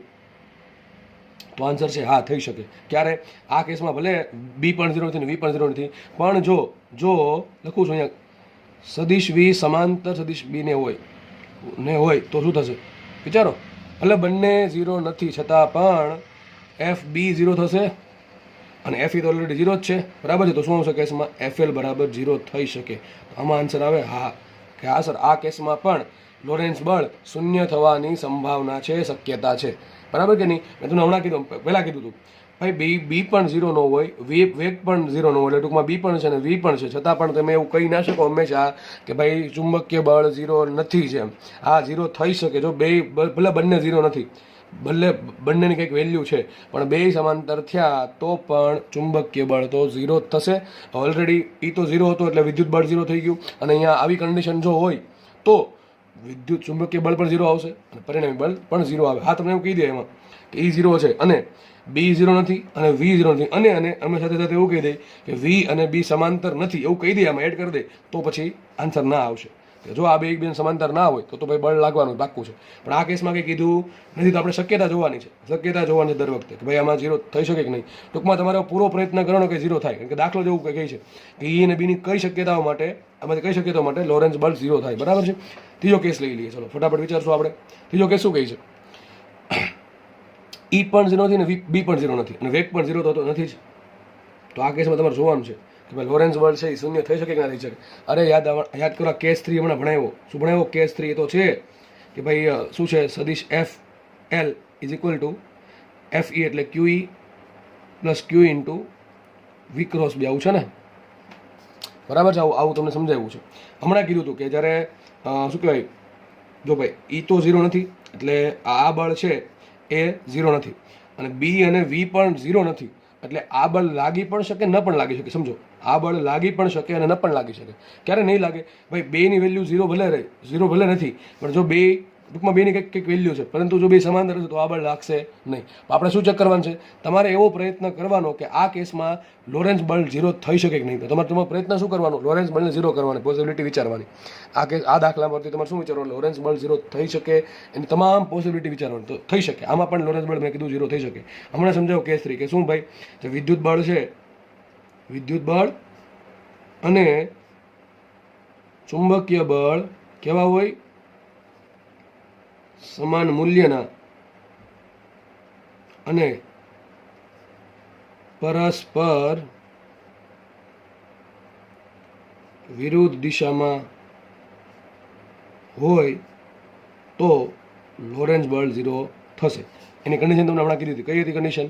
કે ભાઈ V બરાબર કેટલું હોવું જોઈએ? E બાય B જેટલું હોવું જોઈએ અને ત્રણે એકબીજાને લંબ હોવો જોઈએ. E લંબ V લંબ B, બસ આવું હોય તો લોરેન્સ બળ આ કેસમાં પણ 0 થશે. ટૂંકમાં આન્સર પણ શું આવશે? આમાં પણ હા આવશે કે ભાઈ આમાં 0 થઈ શકવાની ચાન્સીસ છે, પોસિબિલિટી છે, પ્રોબેબિલિટી છે, સંભાવના છે. ટૂંકમાં તમારે સંભાવના ચેક કરવાની છે કે ભાઈ 0 થશે કે નહીં. બરાબર? તો 0 થઈ શકવાની સંભાવના હોય તો આન્સર આ લખવાનું છે, અને કોઈ પણ રીતે જો 0 થઈ શકવાની સંભાવના ના હોય તો જ ના લખવાનું છે. કોઈ પણ રીતે પોસિબલ ના હોય તો. ચલો છેલ્લો કેસ જોઈ લે, ઓપ્શન ડી. ટૂંકમાં આમાં તો ABC તો હા પાડે છે કે આ બધું હશે તો લોરેન્સ બળ 0 થઈ શકે. ઓપ્શન ડી જોઈએ શું કહે છે? વિદ્યુત ક્ષેત્ર 0 નથી પણ ચુંબકીય ક્ષેત્ર 0 છે. વિચારીએ, FL બરાબર સૂત્ર શું આવશે? QE plus Q into V cross B, આવું છે કે નહીં? વિચારો. હવે B તો 0 થઈ ગયું, ભલે વેગ 0 નથી, વેગ તો 0 થી તે પાકું છે કારણ કે પ્રક્ષેપ બધી કરે છે વિદ્યુત ભાર એટલે. હવે B 0 છે, વેગ 0 નથી, તો મને એમ કહો આ બળ તો શૂન્ય થવાનું કે નહીં? કારણ કે B 0 છે, લખતું સાઈડમાં. B બરાબર 0 એટલે ચુંબકીય બળ શું આવશે? ચુંબકીય બળ આવશે 0. ટૂંકમાં આ બળ તો 0 થઈ ગયું, તો વધુ કયું? આ બળ વધ્યું. તો વિચારો FL બરાબર શું આવશે? FL બરાબર સદિશ FL બરાબર આવશે QE. વિચારો તો E તો 0 નથી જ તે, E તો 0 છે જ નહીં. E 0 નથી તો ડેફિનેટલી વિદ્યુત ભાર પર બળ લાગવાનું છે, લાગવાનું છે. કેમ કે આમાં બીજું કાંઈ આવતું નથી. વેગ આને કોઈ લેવા દેવા નથી. વેગ આરે કે બીજું કાંઈ આરે નથી. અહીંયા ડોટ ગુણાકાર નથી, અહીંયા ક્રોસ ગુણાકાર. ખાલી શું છે? Q ઇન્ટુ E છે. જો ડોટ ગુણાકાર હોય તો થીટા બરાબર 90 ડિગ્રી થાય, કોસ 90 0 થશે. અને જો ક્રોસ ગુણાકાર હોય તો થીટા બરાબર આવશે 0 ડિગ્રી, એટલે કે સોરી 0 ડિગ્રી થાય, થીટા 0 ડિગ્રી થાય એટલે કે સાઇન 0 0, તો પણ ક્રોસ ગુણાકાર 0 થાય. ડોટ ગુણાકાર 0 ક્યારે થાય? થીટા 90 માટે. ક્રોસ ગુણાકાર 0 ક્યારે થાય? થીટા બરાબર 0 ડિગ્રી માટે. બરાબર છે. તો એવા કેસમાં તો 0 થઈ શકે. ભલે બસ બે વસ્તુ, બે સદીશો છે એ ભલે 0 ન હોય, પણ અહીંયા તો એવું કાંઈ આવતું જ નથી. નથી આવતો ડોટ ગુણાકાર, નથી આવતો ક્રોસ ગુણાકાર. સિમ્પલ શું આવે? Q into E. વિદ્યુત ભાર છે, વિદ્યુત ક્ષેત્ર છે, તો ડેફિનેટલી વિદ્યુત બળ લાગશે. તો આ કેસમાં લોરેન્સ બળ કેટલું આવશે? આ કેસમાં લોરેન્સ બળ આવશે હંમેશા વિદ્યુત બળ જેટલું. અને લોરેન્સ બળની વેલ્યુ કંઈક ને કંઈક આવવાની જ છે, કેમ કે વિદ્યુત બળ 0 નથી અને જેટલું વિદ્યુત બળ છે એટલું તે લોરેન્સ બળ છે. તો આ કેસમાં આવશે ના. આ કેસમાં કોઈ પણ હિસાબે તમે લોરેન્સ બળ 0 કરી શકશો નહીં, કારણ કે લોરેન્સ બળ છે, વિદ્યુત બળ 0 લાગવાનું છે. અને વિદ્યુત બળ ક્યારે લાગે? જો ભાઈ વિદ્યુત ક્ષેત્ર છે તો ભાઈ વિદ્યુત બળ લાગશે. વિદ્યુત ક્ષેત્ર છે તો વિદ્યુત બળ લાગશે જ. પણ અહીંયા જો આ કેસમાં વિદ્યુત ક્ષેત્ર છે, ચુંબકીય છે અને વેગ પણ છે, છતાં પણ લોરેન્સ બળ નથી, કારણ કે આ બે સમાન મૂલ્યના અને પરસ્પર વિરુદ્ધ દિશામાં હોય તો પરિણામી લોરેન્સ બળ 0 થઈ શકે. તો આ તમને જે દાખલો છે એ તમારા કોન્સેપ્ટ ક્લિયર હોય તો જ દાખલો આવડશે, બાકી તો નહીં ફાવે. બરાબર? નેક્સ્ટ ક્વેશ્ચન વાંચીએ. એ ક્વેશ્ચન પણ થિયોરિટિકલ જ છે. જેમ આગળનો ક્વેશ્ચન જેમ થિયોરિટિકલ હતો એમાં આ ક્વેશ્ચન પણ થિયોરિટિકલ છે. અને આગળના ક્વેશ્ચન ભાઈ દાખલો પૂછાવાના ચાન્સીસ છે. ભાઈ નીટમાં અને જીમાં બંનેમાં સ્ટેટમેન્ટ બેઝ થિયોરિટિકલ ક્વેશ્ચન્સ આગળના ટોપિકમાંથી આવી શકે, અને આગળ જો દાખલો ગણાવ્યો એમાંથી પણ આવી શકે. ભાઈ લોરેન્સ બળ કયા કેસમાં 0 થઈ શકે એવું તમને ક્વેશ્ચન બેઝ સ્ટેટમેન્ટ બેઝ અથવા થિયોરિટિકલ ક્વેશ્ચન પૂછી શકે. નેક્સ્ટ ક્વેશ્ચન વાંચીએ આપણે. શું કહે છે? પ્રોટોનનું એક કિરણપુંજ, એટલે કિરણપુંજ એટલે કે પ્રોટોનનો સમૂહ માને ને, તો પ્રોટોનનું કિરણપુંજ વિચલન પામે છે. તો આ વિચલન નીચેનામાંથી કોના દ્વારા શક્ય છે એ તમારે કહેવાનું છે. વિદ્યુત ક્ષેત્ર દ્વારા શક્ય છે કે નહીં પ્રોટોનનું વિચલન, અને ચુંબકીય ક્ષેત્ર બી દ્વારા પણ શું શક્ય છે કે નહીં તમારે કહેવાનું છે. કોનું? પ્રોટોનનું વિચલન. તો તમારે આમાં 2 ચેપ્ટર આવશે, એક તો ચેપ્ટર નંબર 1 ને ચેપ્ટર નંબર 4. તમારે કામ કરવાનું છે ચેપ્ટર નંબર 1ના લાસ્ટમાં લગભગ 15 લેક્ચર હશે. એમાં લગભગ આઈ થિંક એક્ઝેક્ટલી મને યાદ નહીં પણ 13, 14માં તો 15મો લેક્ચર તમારે જોવો. એમાં આવી થિયરી ભણાવી છે, આવી થિયરી કે માનો કે ઉપર એક પ્લસ પ્લેટ છે, નીચે એક માઇનસ પ્લેટ છે. સીધી વાત છે, બંને વચ્ચે વિદ્યુત ક્ષેત્ર હશે. વિદ્યુત ક્ષેત્ર ક્યાં હશે? તો વચ્ચે વિદ્યુત પર લોકો પ્લસી, તો પ્લસી પર બળ લગાડશે, ઉપર ધક્કો મારશે, નીચે ખેંચશે, વિદ્યુત ક્ષેત્ર આ બાજુ હશે. આવું તમે કરાવેલું છે. તો આ જે વિસ્તાર બનાવ્યો, ઉપર એક પ્લસ પ્લેટ છે, નીચે એક માઇનસ પ્લેટ છે. તો આ જે વિસ્તાર બન્યો, આ વિસ્તારમાં વિદ્યુત ક્ષેત્ર હશે. કઈ દિશામાં હશે? નીચે તરફ. તો વિદ્યુત ક્ષેત્ર નીચે તરફ છે. માનો કે પ્રોટોન આવે છે, પ્રોટોન આખો સમૂહ છે. જસ્ટ આપણે એક સમજી લ્યો. મને કંઈક પ્રોટોન આવે છે, પ્રોટોન ધીમે ધીમે ગતિ કરે છે. વિચારો પ્રોટોનનો વેગ v0 છે, કેટલો વેગ? પ્રારંભિક વેગ છે v0. ત્યાંની સમજો પડે કે આ ચેપ્ટર 1માં ભાઈ ઓલરેડી આવેલું છે અને તમને યાદ હોવું જોઈએ, તો રિવિઝન કરેલું હોવું જોઈએ તો યાદ હશે, બાકી યાદ નહીં હોય. બરાબર છે? તો એક પ્રોટોન આવે છે પ્લસ જેટલો વિદ્યુત ભાર લઈને. હવે ધીમે તમને ખબર છે કે ભાઈ પ્રોટોનમાં કેટલું બળ લાગે, તો F બરાબર લાગે QE. બરાબર? વિદ્યુત બળ કેટલું લાગશે? F બરાબર QE. એટલે બળ આવશે E × E. કઈ દિશામાં લાગશે? સીધી વાત છે, જે દિશામાં વિદ્યુત ક્ષેત્ર છે એની દિશામાં બળ લાગે, ધન વિદ્યુત ભાર હોય તો. અને જો ઋણ વિદ્યુત ભાર છે તો વિદ્યુત ક્ષેત્રની વિરુદ્ધ દિશામાં બળ લાગે. એવું તમને બધું વ્યવસ્થિત રીતે સમજાવેલું છે, સાબિત કરેલું છે, શીખવાડેલું છે. તમારે જસ્ટ જો રિવિઝન બાકી હોય તો રિવિઝન કરો. બરાબર? તો આ પ્રોટોન તમને ખબર છે, એનો ગતિમાર્ગ કેવો હશે? ધીમે ધીમે તમને ખબર છે. આ પ્રમાણે પરવલયાકાર ગતિમાર્ગ છે. કેવો માર્ગ આવે? પરવલયાકાર. એ તો બળ લાગશે ને, ગતિમાં કેવો છે? પરવલયાકાર. તો ક્વેશ્ચન એમ શું કહે તમને કે શું વિદ્યુત ક્ષેત્ર દ્વારા પ્રોટોનનું વિચલન થઈ શકે? તો વિચલન તો થયું. વિચલન કોને કહેવાય? કે એનો જે મૂળ ગતિમાર્ગ હતો એમાંથી ભટકીને કંઈક અલગ દિશામાં જવું. વિચલન કોને કહેવાય? ચાલો, આ ક્ષેત્રમાં આ વિસ્તાર જે છે, ઉપર પ્લસ પ્લેટ છે, માઇનસ પ્લેટ, એમાં માનો કે વચ્ચે વિદ્યુત ક્ષેત્ર ના હોત, મતલબ કે ઉપરની પ્લેટ 2 પ્લેટ કેવી હોત? વિદ્યુત ભાર રહિત હોત. તો સીધી વાત છે, પ્રોટોન બિચારો શું કરત? સીધો ગતિ કરી નીકળી જાત. પણ આ તો કોના ઇન્ફ્લુઅન્સમાં આવ્યો? આ પોતે ઇન્ફ્લુઅન્સમાં આવે છે વિદ્યુત ક્ષેત્રના. બરાબર? એને અસર હેઠળ આવે છે. એના કારણે એનું પોતાનું વિચલન થાય છે. વિચલન એટલે શું થાય કે જે દિશામાં જતો હતો એનાથી કંઈક અલગ દિશામાં ગતિ કરવા લાગે, એને સિમ્પલ કહેવાય વિચલન. તો આ કેસમાં આન્સર આવશે હા. વિદ્યુત ક્ષેત્ર દ્વારા પ્રોટોનનું અથવા પ્રોટોનના કિરણપુંજનું આ કેસમાં વિચલન થશે અને એનો ગતિમાર્ગ કેવો હશે? પરવલયાકાર હશે. યાદ રાખજો, આમાં શું થાય? યાદ રાખજો, તમને આવું ભણાવ્યું હતું. V બરાબર v0 + at. પ્રવેગ કેટલો હશે? પ્રવેગ હશે બળ ભાગ્યા દળ, એટલે E/m. સૂત્ર આવશે V બરાબર v0 સદિશ v0, તો એમ લખવું પડે પ્લસ સદિશ A × T. સદિશ v0 આ ડાયરેક્શનમાં છે અને સદિશ E નીચે તરફ છે, એટલે બળ નીચે તરફ છે અને બળ નીચે તરફ છે તો પ્રવેગ નીચે તરફ છે. તો યાદ રાખો, જો આ કેસમાં શું થાય? વેગ વધે. વેગ વધી ઘટી શકે. તમે શું આવશે? વેગમાં બદલાવ થાય. વેગમાં બદલાવ થાય એટલે વેગમાં 2 રીતે બદલાવ થાય છે, મૂલ્ય અને દિશા બંને. મૂલ્ય અને દિશા બંને બદલાય. બરાબર છે? તો આ કેસમાં ગતિ ઉર્જા કે ગતિ ઉર્જા છે એમાં પણ બદલાવ આવે કે કાર્ય થશે પ્લસમાં અથવા માઇનસમાં, ડિપેન્ડ કરે. બરાબર છે? તો આ તમને બધું ભણાવેલ છે ભાઈ. જેને આ થિયરી ન અત્યારે આવડતી હોય એને હું રિક્વેસ્ટ કરું છું કે ભાઈ ચેપ્ટર 1 પાછું રિવિઝન કરો. કારણ કે તમને ત્યારે સમજાઈ ગયું હોય ને કદાચ અત્યારે સમજાતું ના હોય બને એવું, તો કદાચ તમે રિવિઝનનું લેક ઓફ રિવિઝનના કારણે થતું હોય કે રિવિઝન કરો એટલે તમને આઈડિયા આવી જશે. આ થિયરી બહુ વ્યવસ્થિત સમજાવેલી છે એમાં કે વે કેટલો હશે. આપણે ઘણા બધા સૂત્ર એમાં મેળવેલા છે અને મેં લગભગ એવું પણ સાબિત કરેલું છે કે માર્ગ પરવલયાકાર કેમ હોય. બરાબર છે? પ્રક્ષેપતિ જેવું થશે આમાં. સિમ્પલ, કારણ કે આ ડાયરેક્શનમાં તો એક્સ ડાયરેક્શનમાં કોઈ બળ લાગતું નથી. બળ ક્યાં લાગે છે? વાય ડાયરેક્શનમાં. અને બીજી વાત કે આ બે કેસમાં G બરાબર 0 છે. ટૂંકમાં ક્ષેત્ર કેવું છે? ગુરુત્વીય મુક્ત અવકાશ છે. કેવો અવકાશ છે? ગુરુત્વીય મુક્ત અવકાશ. બરાબર છે? કારણ કે આપણે અહીંયા ખાલી વિદ્યુત ક્ષેત્રની અસર શું જોવા મળે એ જ ચેક કરવા માંગીએ છીએ, એટલે આપણે ગુરુત્વ ક્ષેત્ર 0 લીધું છે. તો આ થિયરી ત્યાં જઈને જોવી, યાદ રાખજો, આ બધું થશે. વિદ્યુત ક્ષેત્રના કારણે વિચલન થશે અને આવું બધું થશે. વેગમાં બદલાવ આવશે, ગતિ ઊર્જા બદલશે કે કાર્ય થશે. બરાબર છે? હવે વાત કરીએ ચુંબકીય ક્ષેત્ર. જો આ થિયરી તો આપણે હમણાં તે લેસ લેક્ચર્સમાં જોયેલી છે થોડાક સમય પહેલાં. બરાબર? તમને વિચારો કે એક ભાઈ વિસ્તાર છે, સપોઝ આટલો વિસ્તાર લઈ લઉં છું અને કે આ પ્રમાણે ચુંબકીય ક્ષેત્ર, હવે આપણે આની વાત કરશું. ચુંબકીય ક્ષેત્ર B લાગુ પાડેલ છે. ક્યાં? આ પેજને લંબ અંદર તરફ આ રીતે B લાગુ પાડેલું છે. અને માનો કે પ્રોટોનનો એક સમૂહ, એટલે માનો ને અહીંથી પ્રોટોનનો સમૂહ વી વેગથી ગતિ કરે. કેટલા વેગથી ગતિ કરે? પ્લસ ઈ વિદ્યુત ભાર વી વેગથી ગતિ કરે છે. તમને ખબર છે કે એના પર બળ લાગશે વી. ચલો વી આ દિશામાં છે અને બી ક્યાં છે? અંદર તરફ છે. બી ક્યાં છે? અંદર તરફ છે. તમે વી ક્રોસ બી કરો, કેટલું બળ લાગશે આમાં? Q into v cross B. કેટલું બળ લાગે અહીંયા? Q into v cross B. અહીંયા કેટલું બળ લાગે? Q into E. તો ક્યુ ઇન્ટુ વી ક્રોસ બી. જો અહીંયા એવું ધાર્યું છે કે વી અને બી એકબીજાને કેવા છે? લંબ છે. તમને ખબર છે માર્ગ કેવો છે? આ પ્રમાણે વર્તુળાકાર માર્ગ હશે અને એક વર્તુળાકાર માર્ગે ગતિ કરશે. સોરી, વર્તુળાકાર છે, બરાબર? માની લો વર્તુળ છે. તો આ પ્રમાણે વર્તુળાકાર માર્ગે ગતિ કરશે. તો ડેફિનેટલી આમાં તો વિચલન થાય છે. તો અહીંયા શું આન્સર આવશે? આ વિચલન થાય છે. આ વિચલન થશે. પણ આમાં કેસ લેવો પડશે. શું લેવો પડે કેસ? સદિશ વી ઇઝ નોટ સમાંતર સદિશ બી. સદિશ વી ઇઝ નોટ પેરેલલ ટુ સદિશ બી. બે સમાંતર ન હોય ને તો જ. જો બે એકબીજાને સમાંતર છે તો વિચલન થશે નહીં, કારણ કે બળ જ નહીં લાગે. બળ નહીં લાગે તો વિચલન થાય. તો આ કેસ લેવો પડે, બરાબર? આ કન્ડિશન આવી. આ કન્ડિશન હશે તો જ વિચલન થશે, બાકી થશે નહીં. માર્ગ કેવો હશે? નો માર્ગ હશે વર્તુળાકાર. કેવો માર્ગ હશે? વર્તુળાકાર માર્ગ હશે. યાદ રાખો, આમાં શું થાય? વર્તુળાકાર એટલે શું? કઈ ગતિ કરશે? નિયમિત વર્તુળાકાર. કઈ ગતિ કરે? નિયમિત વર્તુળાકાર ગતિ કરે. તમને ખબર છે નિયમિત વર્તુળાકાર ગતિ કરે છે એમાં તમને ખબર છે કે એનો વેગનું મૂલ્ય કેવું હોય? વેગનું મૂલ્ય કેવું હશે? અચળ. જો તમને ખાલી તમારો ક્વેશ્ચન આન્સર અહીંયા આવી ગયો, આ વિચલન થઈ શકે. આ બધું એક્સ્ટ્રા કરાવું છું. વેગની દિશા બદલશે. વેગની દિશા બદલે. તમને ખબર છે, હવે દાખલો કરાવ્યો છે. વેગ અચળ. વેગ અચળ ના કહી શકે, વેગનું મૂલ્ય અચળ કહી શકાય. હવે ગતિ ઉજન કોને લેવા દેવા? ગતિ ઉજન લેવા દેવા છે વેગના મૂલ્ય હારે. વેગનું મૂલ્ય હાફ એમ, ગતિ ઉર્જા કે બરાબર હાફ એમ વી સ્ક્વેરમાં. વી કેવો? અચળ. વેગ વી એટલે વેગનું મૂલ્ય, એટલે કે ઝડપ. ઇન શોર્ટ શું છે? ઝડપ. ઝડપ અચળ છે તો ગતિ ઉર્જા કેવી? ગતિ ઉર્જા અચળ. ગતિ ઉર્જા અચળ.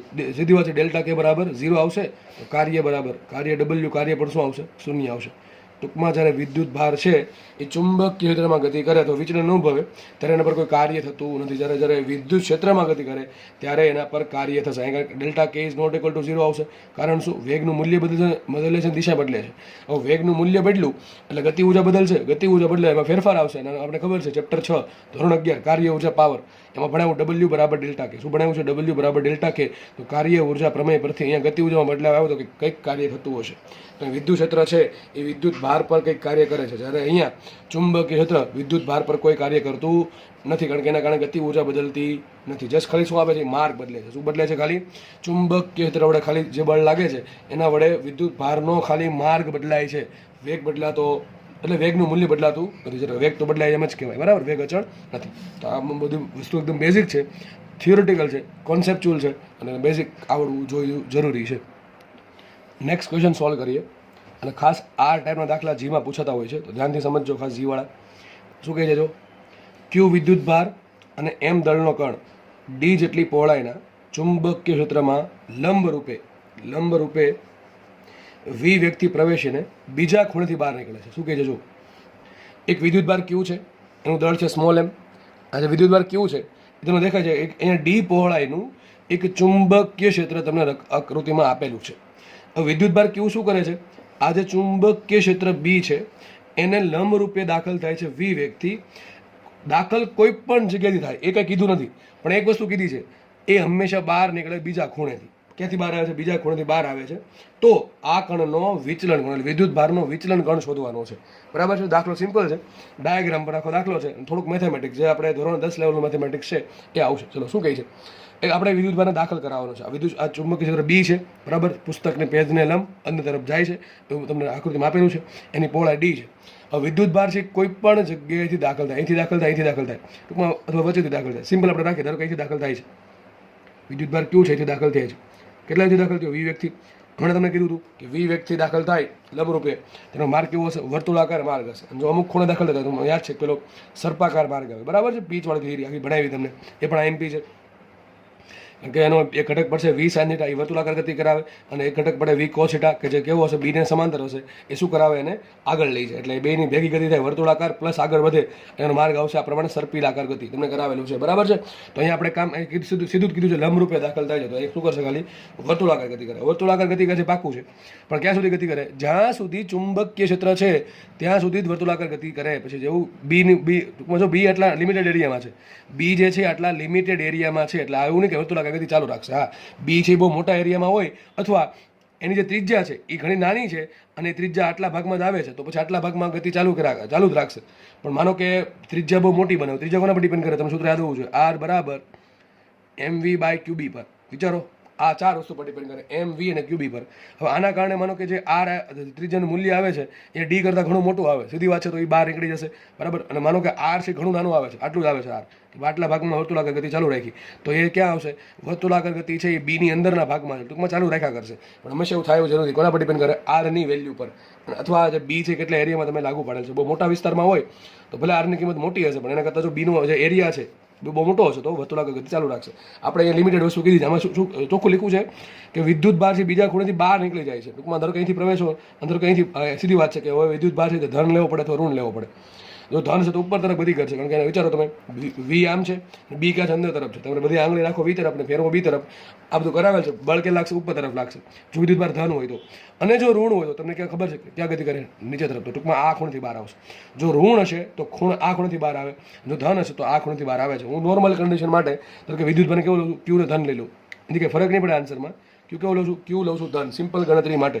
તો કે આ પ્રમાણે ગતિ કરશે, આ વર્તુળાકાર ગતિ કરીને અહીંથી બહાર નીકળી ગયો, લગભગ માનો કે આ પ્રમાણે વર્તુળ બનાવ્યું, અહીંથી બહાર આવે છે, અહીંથી આવશે બહાર. હવે જેવો અહીંથી બહાર આવે, ધારો કે એનો વેગ તો વીજ રહેવાનો છે, કારણ વેગનું મૂલ્ય કેટલું રહેશે? વીજ રહેશે ને. હમણાં આપણે ભણી ગયા ભાઈ, બીના વિદ્યુત ચુંબકીયના કારણે વિદ્યુત ભાર પર કોઈ વેગનો વધારો થતો નથી. વેગનું મૂલ્ય કેવું? અચલ રહે. ટૂંકમાં ઝડપ કેવી રહી? અચલ રહી. ટૂંકમાં આ ભાગમાં જે વર્તુળાકાર ગતિ કરે કેવી હશે? વર્તુળાકાર ગતિ. એ વર્તુળાકાર ગતિ કેવી હશે? એ વર્તુળાકાર ગતિ હશે હંમેશા નિયમિત વર્તુળાકાર ગતિ. એટલે વેગનું મૂલ્ય કેવું હશે? અચળ હશે. તો જો શું થયું અહીંયા થાય છે, શું ડાયરેક્શન બદલે છે. પેલા ડાયરેક્શન નથી, હા હવે થાય છે ડાયરેક્શન. આ ક્વેશ્ચન શું છે? વિચલન કોણ શોધવાનું છે. વિચલન કોણ કોને કહેવાય? પરિણામી દિશા અને પ્રારંભિક દિશા વચ્ચેનો ખૂણો. તો વિચારો, પ્રારંભિક દિશા આ હતી, એક કામ કરવાનું આગળ વધારીએ તો પ્રારંભિક દિશા આ હતી, પરિણામ દિશા કઈ છે? ઉપર તરફ. એને ચલો પાછળ લંબાવીએ તો કંઈક અહીંયા આવશે. તો જો કંઈક ખૂણો બને, થીટા બને કે નહીં? આ થીટા છે, આ થીટા છે. સમજ પડે છે? જે પરિણામી દિશા કઈ છે? ઉપર તરફની, તો એને પાછળ લંબાવો તો એક દિશા તમને આ મળી. અને મૂળ દિશા કઈ હતી? પ્રારંભિક દિશા આ હતી, મૂળ દિશા એ થઈ ગયા. તો બંને વચ્ચે ખૂણો કેટલો? થીટા. આ થીટા છે વિચલન કોણ, આપણે થીટા શોધવાનો છે. હવે થીટા અહીંથી જોઈને દાખલું નથી, આપણે ડાયરેક્ટ મળે. એક કામ કરી શકાય, આપણે શું કરીએ આમાં? બીજું કંઈક કરીએ. વિચારો, મારે એક કામ કરવું, આ જો વર્તુળાકાર, જો આ વર્તુળ છે, આ વર્તુળ જો માનજો, શું છે? આ વર્તુળ છે, આ વર્તુળાકાર ગતિ થઈ છે, આ વર્તુળ છે. એ વર્તુળાકાર ગતિમાં મને એમ કહેવાનું કે કેન્દ્ર હશે કે નહીં હોય? કેન્દ્ર ક્યાં છે? ઉપર કે નીચે? સીધી વાત છે, ઉપર છે.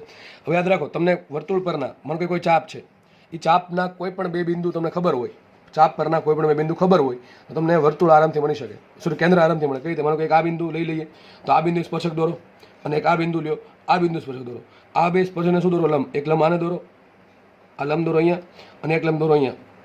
તો આ બંને લંબ છે ભેગા થઈ શું હોય? હંમેશા સેન્ટર હોય. યાદ રાખજો, ફરીથી કહું છું, એક ચાપ છે, એ ચાપ પરના કોઈ પણ બે બિંદુ છે, એ બિંદુએ બે મને શું યાદ હોવા જોઈએ? સ્પર્શક યાદ હોવા જોઈએ. કોઈ પણ બે બિંદુએ સ્પર્શક મને મળેલા હોવા જોઈએ. કોઈ પણ બે બિંદુએ, વર્તુળ પરના કોઈ પણ બે બિંદુએ સ્પર્શક તમને મળી જાય તો પછી તમને સેન્ટર આરામથી મળે. કઈ રીતે?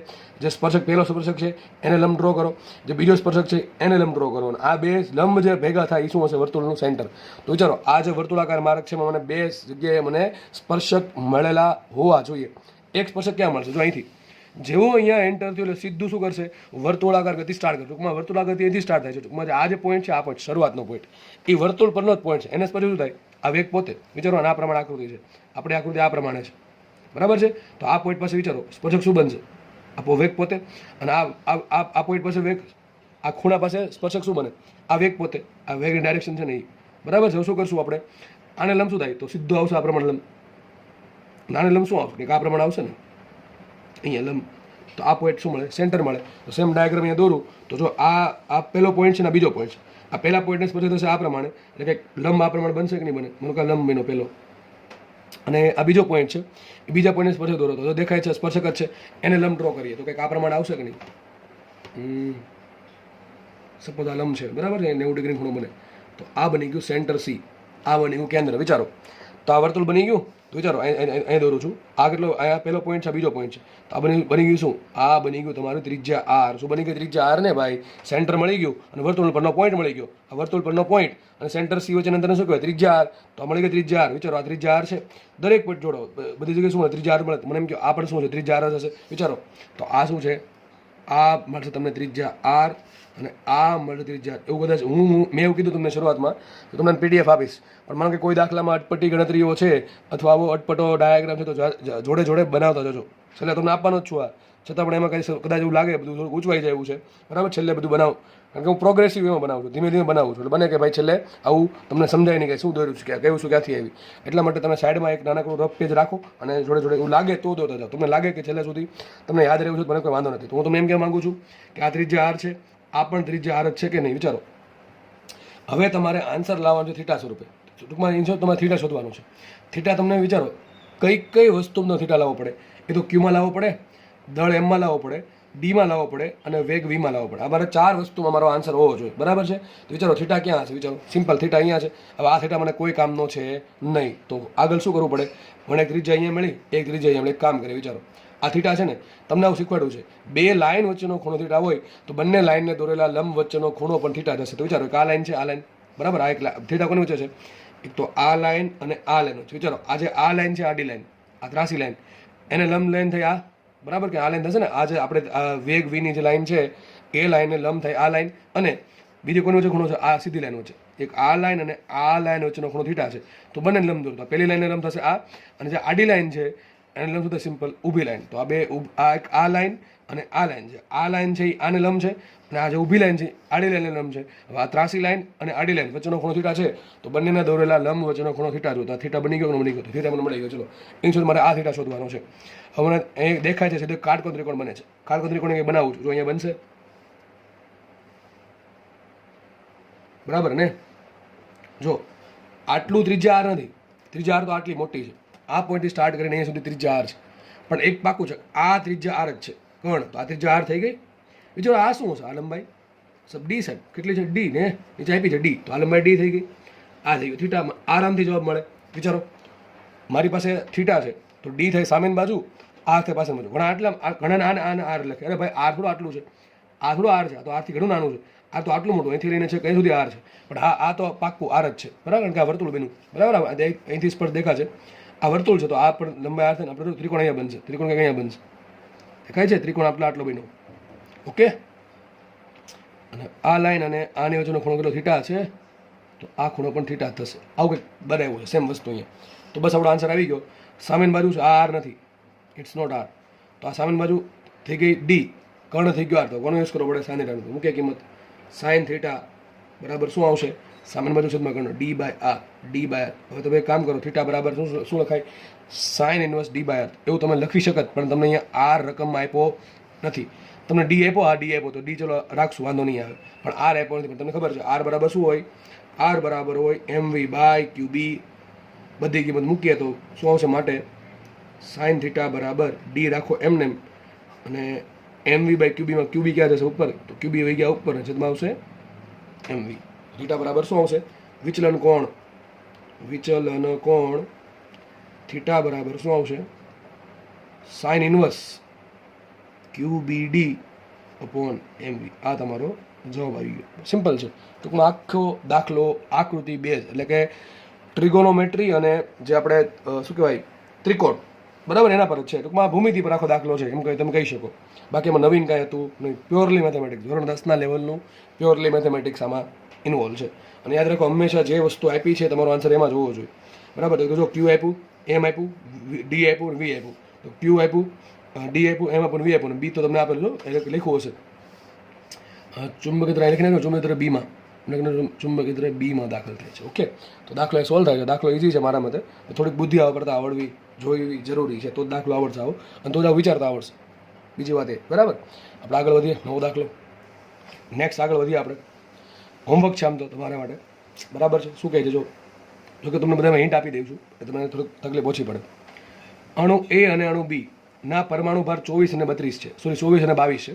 એક અણુ એ છે ને એક અણુ બી છે, એને તમને પરમાણુ ભાર આપ્યા. ટૂંકમાં એના માટે માનો કેપિટલ એ આપેલા છે 24 અને 22, અને તેમના વિદ્યુત ભાર કેટલા છે? +E અને +4E છે.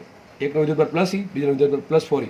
તેઓ સમાન વેગથી, ટૂંકમાં વી કહેવાય બે માટે, વી સમાન છે, વી સમાન છે, સમાન વેગથી ચુંબકીય ક્ષેત્રને લંબરૂપે દાખલ થાય. ચુંબકીય ક્ષેત્ર કોઈ એકની જ વાત કરી છે. ટૂંકમાં બંને એક સમાન ચુંબકીય ક્ષેત્રમાં દાખલ થયા, તો એમ પણ લખી શકું બી પણ સમાન છે. તો ક્વેશ્ચન એવો છે, બંનેની વર્તુળાકાર ત્રિજ્યાનો ગુણોત્તર શોધો. તમને ખબર છે લંબરૂપે દાખલ થશે એટલે એનો કંઈક વર્તુળાકાર માર્ગ આવશે, અને આ વર્તુળાકાર માર્ગની ત્રિજ્યાનો ગુણોત્તર શોધવાનો છે. દાખલા ગણાવેલા છે આવા. સૂત્ર શું આવે? આર બરાબર એમવી અપોન ક્યુબી. શું આવશે? આર બરાબર એમવી અપોન ક્યુબી. ચલો, બેના દળ કેવા છે? અલગ અલગ કે સરખા? અલગ અલગ. અને દળ તમે કઈ લેશો? પહેલા માટે દળ લેવાનું છે 24 અને બીજા માટે દળ લેવાનું છે 22. તમારે યાદ રાખવાનું છે, પહેલા માટે દળ લેવાનું છે 24, બીજા માટે દળ 22. ચલો, એમ મળી ગયું. વી તો બેમાં સરખા છે, બી પણ બેમાં સરખા છે. વધુ શું? ક્યુ. પહેલા માટે લેવાનું છે ક્યુ પ્લસ ઈ અને બીજા માટે લેવાનું છે ક્યુ પ્લસ 4 ઈ. આમ સાબિત શું થાય? સાબિત શું થાય? આર પ્રપોર્શનલ ટુ આપેલા કેસમાં વી ને બી સરખા છે એટલે શું સાબિત થશે? એમ બાય ક્યુ. બસ તમારે આમાં કિંમત મૂકવાની છે. આ તમને દાખલો હવે તો આવડી જશે આરામથી. એમ મૂકવાના 24 ને 22 અને ક્યુ મૂકવાના ઈ અને 4 ઈ. પછી કરવાનો બેનો ભાગાકાર એટલે તમારો આન્સર આવી જશે. એટલે R1/2 અથવા આર એ અપોન આર બી તમને મળશે. ચલો આગળ વાત કરીએ. Next question. નિયમિત લંબગત ચુંબકીય ક્ષેત્રમાં વર્તુળાકાર ગતિ કરતા કયા વિદ્યુત ભારની આવૃત્તિ સૌથી મહત્તમ હશે? તમને શું કહે છે કે ભાઈ વિદ્યુત ભાર છે એ કોઈ ચુંબકીય બી છે. ચલો સપોઝ આ રીતે બી કહી દઉં અને આમાં એક વિદ્યુત ભાર ગતિ કરે છે, બરાબર? આપણે વર્તુળાકાર ગતિ કરે છે, બરાબર છે? તો 4 ઓપ્શન આપ્યા છે: પ્રોટોન, આલ્ફા કણ, ઇલેક્ટ્રોન ને અહીંયા છે હાઇડ્રોજન, સોરી ડ્યુટેરન આયન. કયો આયન છે? ડ્યુટેરન આયન છે. તો 4માંથી તમારે ચેક કરવાનું છે કે કોની આવૃત્તિ સૌથી વધારે હશે.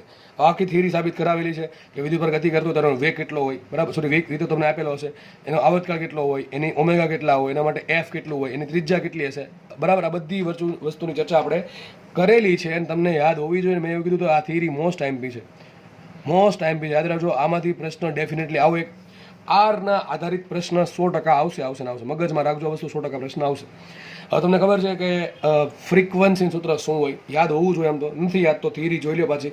એફ બરાબર હશે ક્યુબી અપોન 2πm. જો કે આના પરથી આરામથી મળે. આર અને આવર્તકાળનો યુઝ કરીને અથવા ઓમેગાનો યુઝ કરીને અથવા વેગનો યુઝ કરીને એફ બરાબર ક્યુબી અપોન 2πm, બરાબર છે? મારો ક્વેશ્ચન શું છે કે આવૃત્તિ કોની મહત્તમ હોય? અહીં એમ પણ શબ્દ વાપર્યો કે ભાઈ કોની આવૃત્તિ મહત્તમ હોય.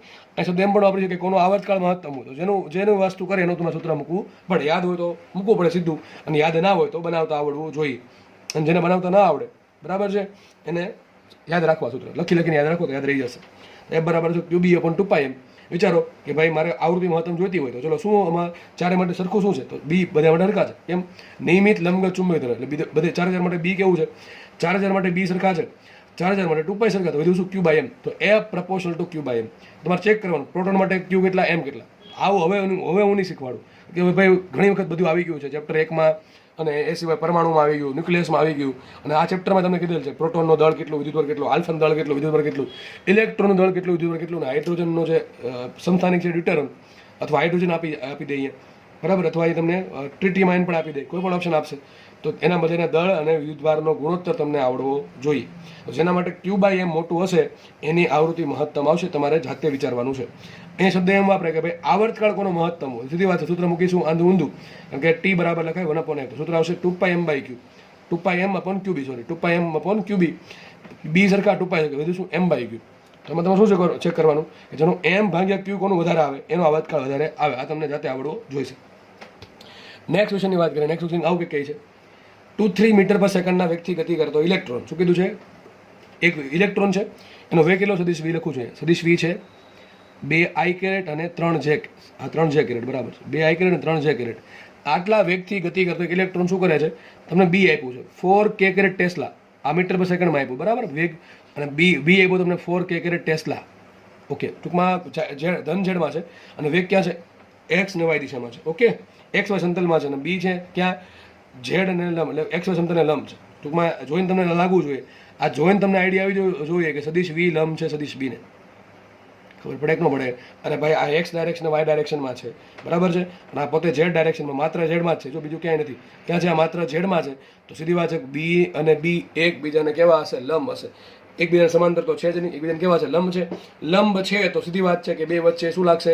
વિદ્યુત ભાર. એટલે ઇલેક્ટ્રોન પર શું લાગશે? ચુંબકીય બળ લાગશે. ચુંબકીય બળની અસર હેઠળ વિદ્યુત ભાર બે લંબ હોવાના કારણે વર્તુળાકાર ગતિ સ્ટાર્ટ કરશે. અને આ વર્તુળાકાર ગતિ કેવી હશે? વર્તુળાકાર ગતિ છે નિયમિત વર્તુળાકાર. કેવી ગતિ હશે? નિયમિત વર્તુળાકાર. અને નિયમિત વર્તુળાકાર ગતિ હોય તો વેગ કેવો હોય? અચળ ન હોય. યાદ રાખો, ઘણા કે વેગ અચળ ન હોય. વેગનું મૂલ્ય અચળ હોય. ઝડપ કેવી હોય? ઝડપ અચળ હશે. વેગનું મૂલ્ય એટલે સિમ્પલ ઝડપ અચળ હશે. વેગ અચળ નહીં હોય, વેગનું મૂલ્ય અચળ હશે, કારણ કે વેગની દિશા દર વખતે સ્પર્શકની દિશામાં હશે એટલે બદલાશે. તો આપણે ક્વેશ્ચન શું છે આમાં તમારે ચેક કરવાનું છે કોણ સાચું ને કોણ ખોટું. બરાબર કે નહીં? ચલો, તો આ એવું તમને ડાયરેક્ટ નહીં પૂછે, પણ તમને કોઈ એક વસ્તુ પૂછી નાખે કે ભાઈ આ પ્રમાણે રકમ આપી દીધી કે ભાઈ ઇલેક્ટ્રોન છે આટલા વેગથી અને લંબરૂપે દાખલ થયો, એમ જ કહીએ ને, લંબરૂપે થાય ને, બરાબર, લંબરૂપે દાખલ થાય છે, તો વિચારમાંથી શું બદલાશે, તો શેમાં ચેન્જ આવે? તો ચલો વિચારીએ આપણે સાચું ખોટું કહેવાનું છે, સાચું ખોટું. તમને આ ક્યાં દાખલો આવડે? આ દાખલો કોન્સેપ્ટ તમને ખબર હોય તો જ આવડે, બાકી ના આવડે ભાઈ ગમે એટલું ગોખશું, કોઈ મેળ ફિઝિક્સમાં નહીં પડે, બરાબર છે? સમજો. તો પહેલો પ્રશ્ન એમ કહે છે કે પદ બદલાશે કે નહીં બદલે, જોવું પડે. જો આ બે એકબીજાને સમાંતર હોય, આ બંને વી અને બી, ભલે બે 0 નથી, બેની કંઈક વેલ્યુ છે, પણ જો એકબીજાને સમાંતર હશે, કેવા હશે બે એકબીજાને સમાંતર છે, તો કોઈ ચુંબકીય બળ લાગવાનું છે નહીં, એમાં કંઈ વિદ્યુત ક્ષેત્ર લાગતું નથી, વિદ્યુત ક્ષેત્રની કંઈ વાત કરી નથી, તો લોરેન્સ બળની વાત આવશે નહીં. લોરેન્સ બળની વાત કરે, આવે વિદ્યુત ક્ષેત્ર ચુંબકીય ક્ષેત્ર બેની વાત આવે તો લોરેન્સ બળ આવે. અત્યારે આપણે કોની વાત કરીશું? ચુંબકીય બળની. તો જો આ બે એકબીજાને સમાંતર હોય, વી અને બી એકબીજાને સમાંતર હોય, તો ચુંબકીય બળ 0 થાય, તો ભાઈ પદ બદલાય નહીં. પણ ચેક કરવું પડે, વી અને બી એકબીજાને લંબ છે કે સમાંતર છે કે અલગ ખૂણે છે, તો દેખાય છે આપણને એકબીજાને કેવા છે? લંબ છે. લંબ છે, આપણે ચેક શું કરવાનું? સમાંતર નથી ને? આ સમાંતર તો સર નથી, સમાંતર નથી, તો ડેફિનેટલી એનો પથ બદલાશે. તો આ કેસમાં પથ બદલાશે, આ સાચું છે. બીજું એમ કહે છે ઝડપ બદલાશે નહીં. વાત સાચી ખોટી? સાચી વાત. ઝડપ એટલે શું થાય? વેગનું મૂલ્ય. કારણ શું કે ભાઈ આ કેસમાં જે વિદ્યુત ભાર છે એ કેવી ગતિ કરશે? વર્તુળાકાર ગતિ કરશે. વર્તુળાકાર ગતિ એટલે કેવી વર્તુળાકાર ગતિ? નિયમિત વર્તુળાકાર ગતિ. અને નિયમિત વર્તુળાકાર ગતિમાં કણના વેગનું મૂલ્ય કેવું હોય? અચળ હોય. કણના વેગનું મૂલ્ય એટલે કે ઝડપ કેવી હોય? અચળ હોય, એટલે બદલાશે નહીં. આ પણ સાચું છે. ત્રીજું એમ કહે છે પર્થ વર્તુળાકાર જ હશે. આ વાત સાચી છે. જો વેગ છે એ બીને લંબ ના હોય, અમુક ખૂણે હોય, તો તમને યાદ છે સર્પિલાકાર ગતિ કરે, તો એને સર્પિલાકાર માર્ગ હોય, વર્તુળાકાર માર્ગ ખાલી વર્તુળાકાર ન હોય એમ કહી શકાય. પણ એ કેસમાં પણ ઝડપ તો બદલાશે જ નહીં, બરાબર છે? ઓકે, ચલો આગળ વધીએ. વેગમાનનું મૂલ્ય અચળ. હવે વેગમાન કોના પર ડિપેન્ડ કરે? વેગમાનનું જો મૂલ્ય કીધું, શું કીધું? વેગમાનનું મૂલ્ય કીધું છે. હવે વેગમાનનું મૂલ્ય શું હોય? P બરાબર m/v. વિચારો, દળ તો અચળ જ હોય, v પણ કેવા અચળ છે ને? v એટલે v નું મૂલ્ય, સદિશ v નું મૂલ્ય એમ કહે છે. તો v કેવા છે? અચળ ને? સદિશ v નું મૂલ્ય એટલે v કેવા? અચળ, બરાબર છે? વેગનું મૂલ્ય અચળ છે, દળ અચળ, તો વેગમાનનું મૂલ્ય અચળ. અહીં એક કામ કરીને લખી નાખજો એક્સ્ટ્રા, વેગમાન અચળ. તો વેગમાન અચળ નહીં રહે. જો વેગમાન કયો, તો તમારે બે વસ્તુ ચેક કરવી પડે. વેગમાન એટલે દિશા ચેક કરવી પડે અને મૂલ્ય ચેક કરવું પડે. દિશા તો સીધી, વેગની દિશા સતત બદલા કરશે, એટલે વેગમાનની દિશા પણ સતત બદલશે, અને વેગમાનની દિશા બદલે તો સીધી વાત છે વેગમાન અચળ હોય જ નહીં, બરોબર? તો વેગમાન અચળ નથી, આ એવું કહી શકાય. પણ વેગમાનનું મૂલ્ય અચળ છે. આગળ વધીએ. વેગ અચળ છે, આ ખોટી વાત છે. વેગ અચળ નથી, વેગનું મૂલ્ય અચળ છે. કારણ કે વેગ અચળ ક્યારે હોય? દિશા અચળ હોય અને મૂલ્ય અચળ હોય, તો એ દિશા તો સતત બદલે છે, વેગ અચળ નથી. છઠ્ઠો ક્વેશ્ચન, પ્રવેગ અચળ. આ પણ ખોટું છે. પ્રવેગનું મૂલ્ય અચળ છે. પ્રવેગ દિશા ક્યાં હંમેશા કેન્દ્ર તરફ બદલા કરશે. આ પ્રમાણે કેન્દ્રવર્તી દિશામાં તમને ભણાવ્યું છે આ બધું. પ્રવેગની દિશા કેન્દ્ર તરફ હંમેશા બદલા કરશે. રહેશે ક્યાં? કેન્દ્ર તરફ જ, પણ દરેક જગ્યાએ બદલા કરશે. એટલે પ્રવેગનું મૂલ્ય અચળ છે, પણ પ્રવેગ અચળ નથી. નેક્સ્ટ ક્વેશ્ચન, પ્રવેગનું મૂલ્ય અચળ. આ વસ્તુ સાચી. ગતિ ઉર્જા અચળ. આ પણ વસ્તુ સાચી. તમને ખબર છે કે ભાઈ વેગ અચળ છે, વેગનું મૂલ્ય અચળ, તો ગતિ ઉર્જા અદિશ રાશિ. ગતિ ઉર્જાની દિશા કઈ લેવા દેવા છે નહીં. તો હાફ mv² મુજબ, કયા સૂત્ર મુજબ? હાફ mv² મુજબ ગતિ ઉર્જા કેવી રહેશે? અચળ. ગતિ ઉર્જા અચળ છે, તો કાર્ય 0 હશે, પાવર 0. કારણ શું?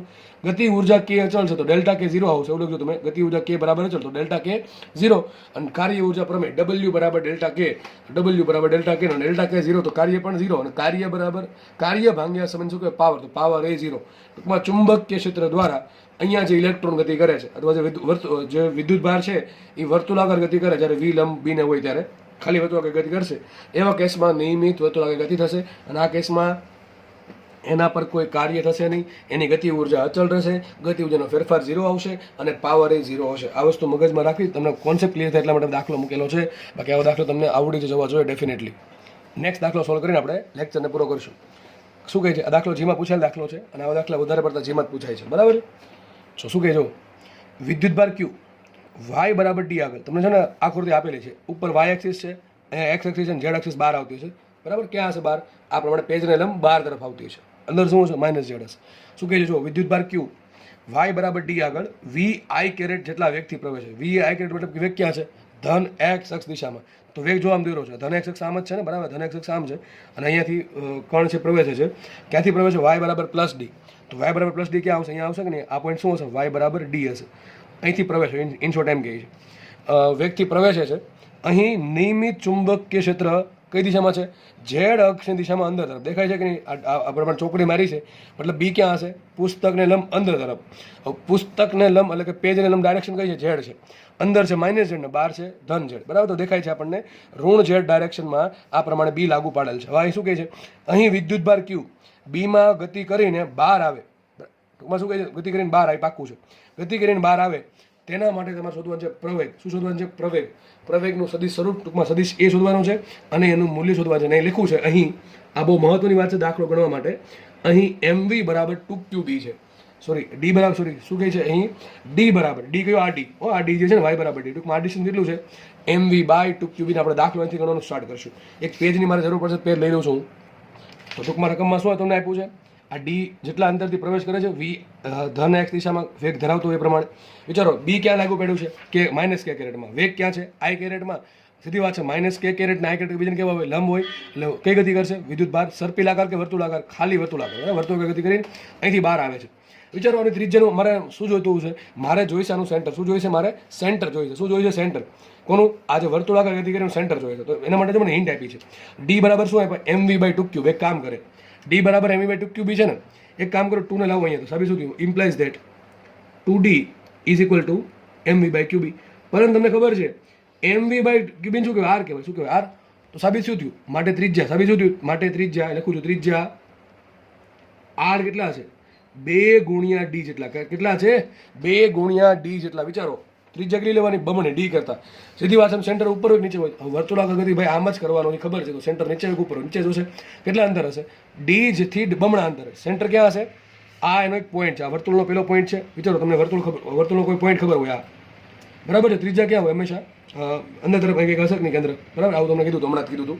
લંબ દોરો, સોરી સ્પર્શ દોરવાના અને સ્પર્શકનો દોરો લંબ. તો એક કામ કરીએ, મને એક પોઈન્ટ મળી ગયો વર્તુળ પરનો. ત્યાંથી સેન્ટર કેટલા અંતર છે? 2d અંતર. કેટલા અંતરે? વર્તુળ પરના કોઈ પણ પોઈન્ટથી સેન્ટરના અંતરે ત્રિજ્યા કહેવાય. ભાઈ એટલી ખબર હશે કે નહીં હોય બધાને? ના, ત્રિજ્યા કેટલી આવી? 2d. કેટલી આવી? 2d આવી. તો વિચાર કરો સેન્ટર ક્યાં હશે એનું?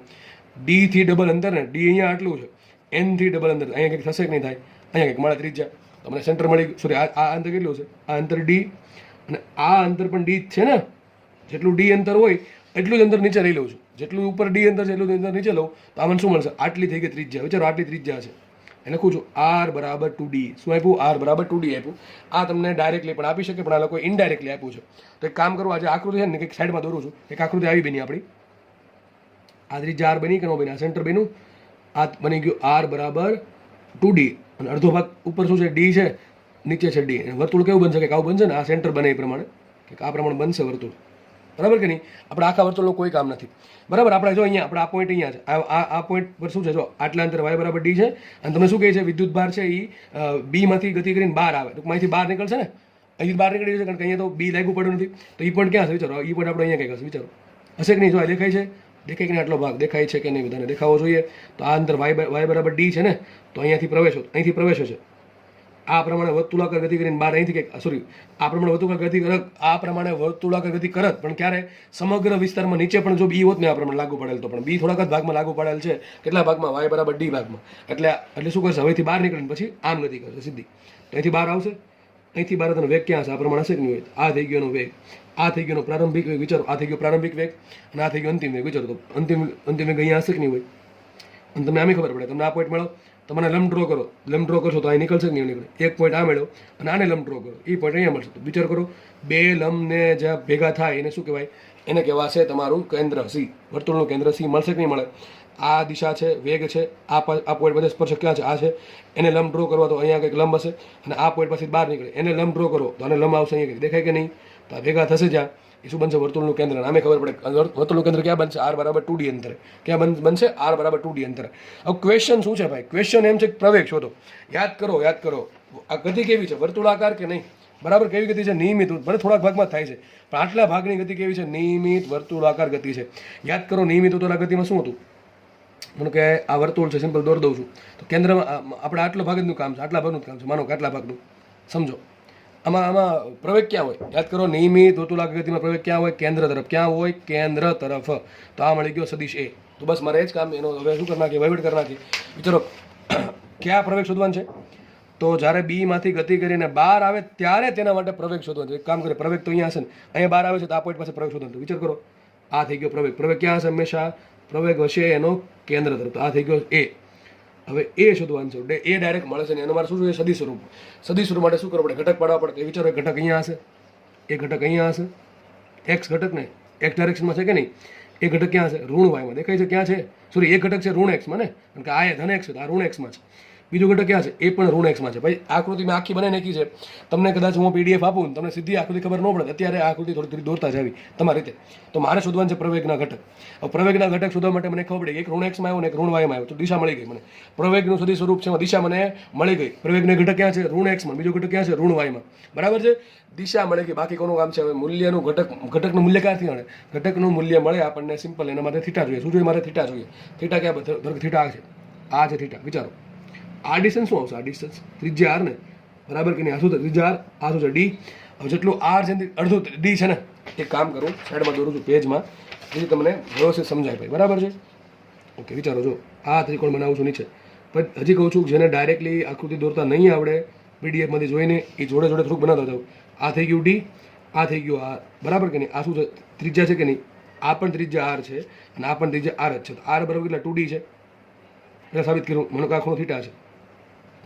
એક ઘટક બનશે અહીંયા, બરાબર? એક ઘટક બનશે અહીંયા. આ છે પ્રવેગ એ. તો ચલો થીટા શોધીએ આપણે. તો વિચારો, થીટા થઈ ગયો, આ થઈ ગઈ સામેની બાજુ, આ થઈ ગયો કર્ણ. તો લખાઈશું સાઈન થીટા ને. સાઈન થીટા બરાબર શું આવે? સામેની બાજુ છેદમાં કર્ણ, તો D/R. માટે સાઈન થીટા બરાબર શું આવશે? ડી રાખો એમને. આર કેટલા? 2D. તો ડી ઉડી ગયા. શું વધે? સાઈન થીટા બરાબર 1/2. 1/2. થીટા કેટલો હોય? 30 ડિગ્રી ને. થીટા હશે 30 ડિગ્રી. મળી ગયું થીટા 30. વિચારો. તો જો આપણા પ્રવેગ આમ હતો, આપણે થીટા અહીં લીધું ને, એક ઘટક અહીંયા બનશે, એક ઘટક બનશે અહીંયા. આ થીટા કેટલો? 30 ડિગ્રી છે. આ ઘટક કેટલો આવશે? A cos 30. કેટલો આવશે? A cos 30. આ ઘટક આવશે A sin 30. કેટલો આવશે? A sin 30 degree. બરાબર છે? બે કેવા છે? આ પણ ઋણ એક્સમાં છે ને. આ કઈ દિશા છે? ઋણ એક્સ. ના કઈ દિશા છે? ઋણ વાય. બરાબર? તો મને દિશા મળી ગઈ, મૂલ્ય મળી ગયા. હવે મારે એની કિંમત મૂકવી પડે. કારણ કે રકમમાં A આપ્યો નથી, મને રકમમાં શું આપ્યું? Q આપ્યું છે, D આપ્યું છે અને V આપ્યો છે, અને B આપ્યું. Q, D, V ને B. તો મારો પ્રવેગ પણ એ દિશામાં જ, સોરી, એ રીતે હોવો જોઈએ. વિચાર કરો કયું બળ લાગે આના પર? વિદ્યુત ભાર કયું બળ લાગે? તો સીધી વાત છે ચુંબકીય બળ. એ બરાબર શું આવશે? Q into V cross B મૂકવું પડે. મારે બળના મૂલ્યનું કામ છે, દિશાનું કોઈ કામ નથી. બળની દિશા ક્યાં આવશે? કે અંદર તરફ આવશે. ક્યાં આવશે? અને પ્રવેગ ક્યાં આવે? કેન્દ્ર તરફ આવે. એ સીધી વાત છે. સદિશ V લંબ છે સદિશ B ને. કે V છે I કેરેટમાં અને B છે ઋણ K કેરેટમાં. એટલા માટે બરાબર. તો V લંબ B ને છે શું લખાય? F નું મૂલ્ય શું આવશે? QVB. કેટલો આવશે? QVB.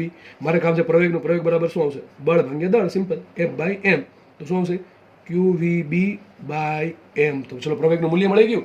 તો સદિશ A બરાબર શું આવશે? સદિશ A છે ને બે ઘટક છે. એક ઘટક છે A cos 30. મૂલ્યમાં દિશા કઈ? ઋણ એક્સ. શું લખી છે ને? -A cos 30. -A cos 30 degree. અને બીજો ઘટક ક્યાં છે? ઋણ વાયમાં. શું લખીશું? -A sin 30 degree. શું લખીશું? -A sin 30 degree. આ માઇનસ શું કામ? માઇનસ બતાવે છે દિશા. શું બતાવે છે? માઇનસ દિશા બતાવે માટે મૂકે કિંમત. સદિશ A બરાબર -A. માઇનસ રાખો એમ. A કેટલા આવશે? QVB/m. QVB/m અને cos 30 હશે √3/2 કોમા માઇનસ નાખો એમને. A કેટલા છે? QVB/m. QVB/m sin 30 હોય 1/2. થોડુંક વ્યવસ્થિત કરો. શું આન્સર આવશે? માટે સદિશ A આવશે -√3 QVB/2m કોમા -QVB/2m. આ તમારો જવાબ. આમ પણ જવાબ હોઈ શકે અથવા જવાબ આમ પણ હોઈ શકે. આમાંથી કોમન આવે છે શું? માઇનસ રહેવા દે એમને. QVB/2m. શું કોમન કાઢી લઉં? QVB/2m કોમન કાઢીએ તો અહીંયા શું આવશે? -√3 અને -1. આ તમારો જવાબ આમ પણ હોઈ શકે. બરાબર છે? તો આ થઈ ગયું તમારું વસ્તુ પૂરી. આને તમે વેલ્યુ શોધો. √3 નો વર્ગ 3 અને -1 નો વર્ગ 1 એટલે શું આવશે? 3 ને 1 4 નો વર્ગમૂળ 2. બે ઉઠશે. પ્રવેગ શું આવશે? એટલે QVB/m જ આવશે. આ મેઇન વસ્તુ.